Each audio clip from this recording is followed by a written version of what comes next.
Most people think that a roof has only one job to do, keeping the weather out. That's a biggie, of course, and most roofs do a pretty good job of this, for as long as they last. But a roof has another big job to do, one that's becoming more important as energy costs rise, and that's to conserve energy in a home. In warm weather, roofs intercept energy from the sun, and then, depending on the roof's materials and construction, either re-radiate that energy down into your house or back out into the environment. Inexpensive asphalt roofs lay flat on the roof sheathing, and when the asphalt heats up under the summer sun, that heat is conducted directly into the sheathing, and then it radiates into the attic space.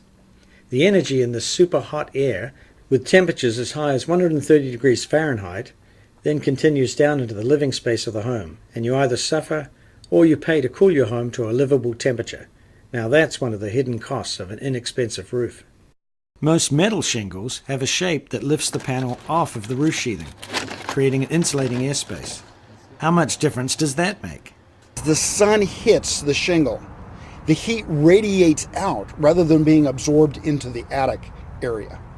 Now, I really didn't think too much about it until the first month after I had the roof installed.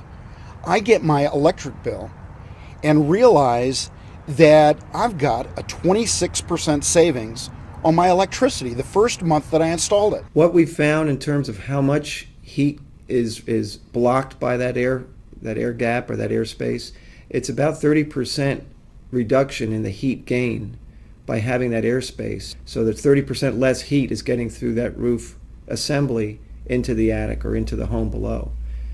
And that translates into lower energy costs for electricity to run your air conditioner. In winter, your roof is your home's overcoat. Now you're trying to keep the heat inside. But warm air always rises, and the heat in that air tries to escape to the cold outside environment. Asphalt and other roof coverings that don't have an insulating airspace do very little to stop this transfer of heat. Now we have a thaw, and so all of the snow is gone, but the snow stays on. In the winter, it just stays on.